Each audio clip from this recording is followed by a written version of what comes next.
First, let's see a configurator in action. This example shows configuring HVAC units.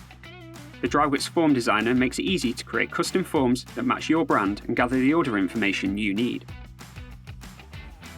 You'll also notice they work really well on a tablet and smartphone, as well as a PC.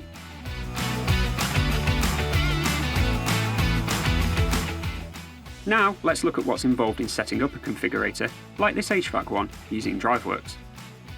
First, you capture your design data. That means you decide what can change.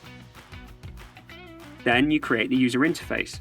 This is the look and feel of the configurator. It's where you or other people will specify requirements. And remember, the configurator can be displayed and accessed on a tablet, smartphone, or PC.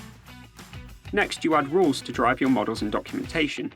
One of the great things about DriveWorks is that the rules syntax is very similar to using Excel, so it's easy for many people to use.